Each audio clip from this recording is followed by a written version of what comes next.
Hey guys, Dave from Nerdarchy, for nerds by nerds, hang out with this nerd. Nerdarchy is Ted. And what's the worst thing the DM can do?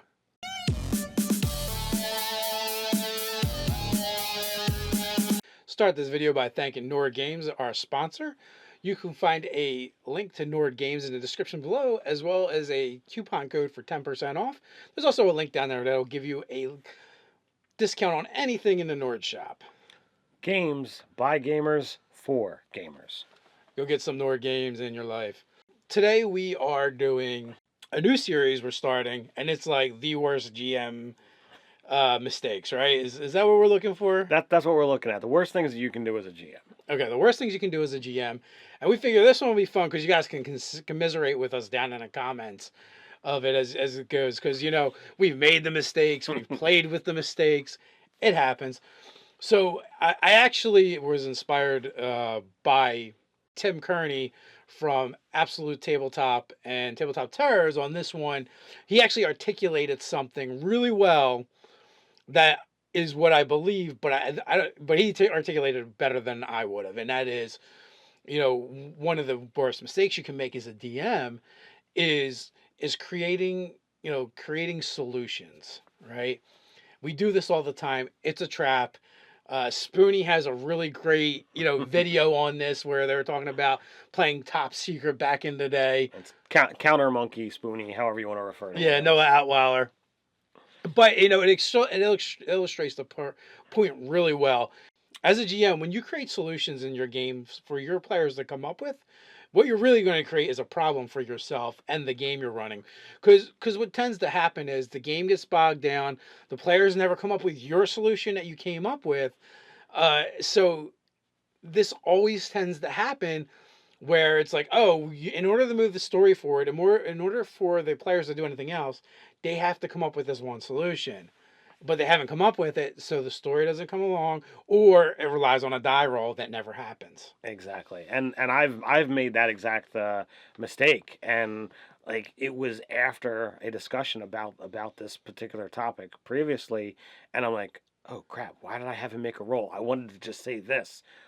So like I had to. It didn't matter what he rolled. He had to find it because that's where the story was going. But I'm like, what do I do? Yeah, you just gotta hope you roll as well, and that's recent. It's an easy trap to fall into. As GMs, we're just like, oh, make a roll, but you should never ask for a roll unless you really want one. Mm-hmm. So the fact that that Tim actually articulated really well was, as GMs, it's our job to come up with problems, not solutions. So you present a problem, and the players, you might have some ideas, but it doesn't matter what your ideas are. Let the players come up with something, and chances are that they're going to say something that's going to work, and whatever one you like best, have that be your solution, and the players get to be happy because they figured it out. They solved the problem. They get to be the hero, which is what D&D typically is. So, generally, when I do things, if I even come up with a solution, I'll put out there, this is the problem, right? And that a good example would be like one of the games where I ran, where it was kind of a riddle, and it was a room. They found themselves in a room filling up with water, and doors would open, and sharks would come in, and they would have to, they had to find a way out of this room. Now I had a couple ideas. Like I had an idea for how you could disarm the room, the trap. I had the idea, well, maybe they're going to wedge open one of these doors the sharks comes out of and try and swim into wherever the sharks come from. And I'm like, either one of those will kind of work for me, but I wasn't married to either or any, really. In my mind, is whatever they came up with that seems reasonable, I would probably allow to work. As long as they put some effort into it. Yeah, I don't want to allow my players to just, well, can I make a roll and solve this? To me, that's not a whole lot of fun. But if you come up with an idea, even if it's not fantastic, and then succeed on a die roll, okay, yeah, no problems. I'll let that slide because the players did it, not, well, they sat and grinded over the issue until they came up with the exact solution that I had in mind. Right. Or the other kind of like the other end of that is like sometimes a player will come up with a really crazy idea, and I don't want to be the DM to just say no, you can't do that. You can't try that. One, you can just be like, you can try that, do the Matt Mercer thing, which like all DMs kind of do. And if you've been doing it for a while and you're the say yes kind of DM, you can try that. Uh, Now here's the caveat: like if it's really ridiculous and crazy, I'll be like, give me a die roll. And like if they crit it or something, I'll be like, all right, it's gonna work. But Now there is exceptions to that rule. There was a story that went around Facebook, a handful of months ago about the dwarf that fell off the mountain in heavy armor, and he's like, well, can I flap my arms and try and fly? And the DM's like, sure, give me a roll.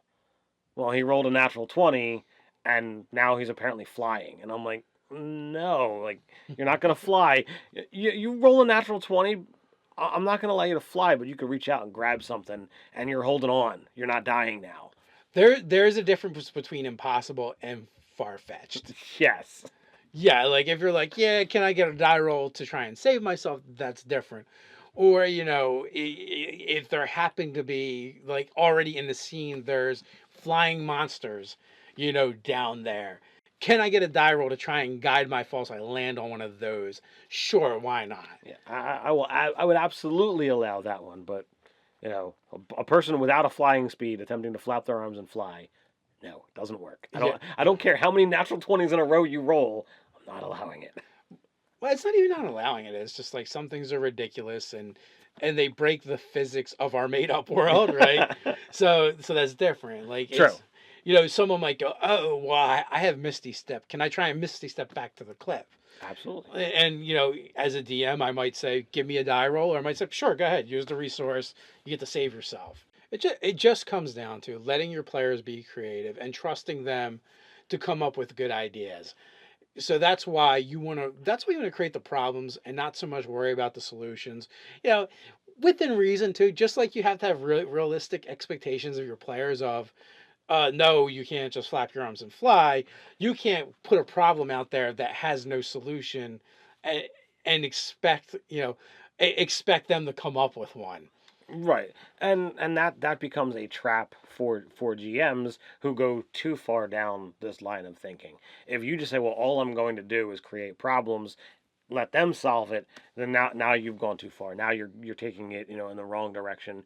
You need to find problems that if you can come up with multiple solutions, then your players are going to be able to as well, and then you can move on from there and work on this together.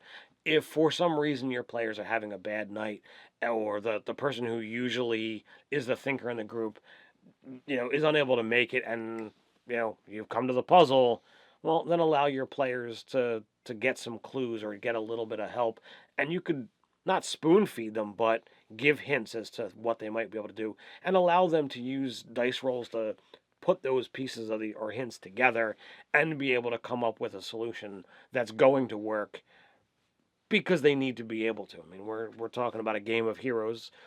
Heroes are expected most of the time to succeed. So That's why, like, when I do this and I come up with the problems, I like to like just work it through problems through my head and have a couple ideas.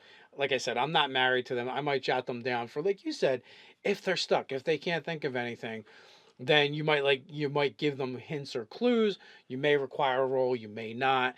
You may require a roll, but maybe you scale it. And I do this often with my difficulty checks for rolls. And it's like, at a 5 they get a little bit of information, but at a 30 they get tons of information. Depending on how well or how badly they roll.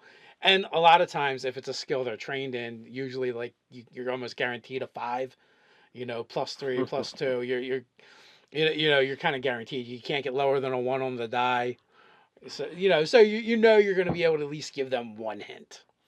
so in my current game, the last session, Griffin Gaff came under siege, and they were under siege for a while. I didn't plan, oh, well, this is what the players are going to do. I didn't plan to say, okay, well, here's how the enemy army is going to be thwarted and pushed away. I'm like, well, this is what I would do. And I gave it to the players, and they came up with loads of ideas that I wasn't, I wasn't thinking of, and they've got all these solutions into work. Oh, well, we're gonna go out and do some nighttime raids. We're gonna call for allies. We're gonna do all these things. It's like excellent. They're putting their brain power to use to save this town against an oncoming horde. Well, also, I feel like too, as the GM, when you allow your players that freedom, that agency, like oftentimes they're going to come up with cool and interesting things that you didn't maybe think of, and it's going to add to the story. And like years later, you guys are going to have stories to tell about that time. Fenric the dwarf did X. Well, I mean, those things where the player comes up with it, they're going to be far more memorable moments because it was a plan that they enacted. It's something that was their brainchild, and they're like, oh, we did this, and wasn't that amazing that this scene happened or that scene happened, and we've been gaming together for more than 2 decades, and we have loads of those stories that are all about those type of incidents. Well, and it creates fun on both sides of the screen, right? When you're doing this, one is the players don't know what the problems are going to be that you're going to present them with for the most part, so they get to be surprised, and there's a certain amount of fun to that, and then they get to have fun of trying to come up with creative ways to overcome these problems. Well, you as the GM, if you can let go and be like, I really don't know what they're going to do, I don't know how they're going to get out of this or what the solution's going to be. You get to be surprised with what they come up with and the story that's going to be told at the table, all because you all got to contribute. And it wasn't just the DM going, no, this is the problem. These are the only ways you can fix it. You're going to need die rolls. You're going to need this. You're going to need that. So many times we've seen just games come to an ass grinding halt, all because the DM's like, nope, the only way through this is you have to solve it exactly like this, and then you need to make the die roll, and you never want to do that. Don't pigeonhole yourself as the GM. Don't pigeonhole your players. Have fun and let everyone be imaginative and creative and build this story together. Yeah, it doesn't matter how long you give me. The only way I'm solving a Rubik's cube is to move the stickers. So with that, guys, how do you do this in your game? Do you create solutions and problems? Is this something you want to implement? Tell us your horror stories. We got a place for it down in the comments below. While you're at it, like, share, and subscribe. While you jump down there, don't forget to check out Nord Games and that coupon code. So until next time, stay Stay nerdy. nerdy.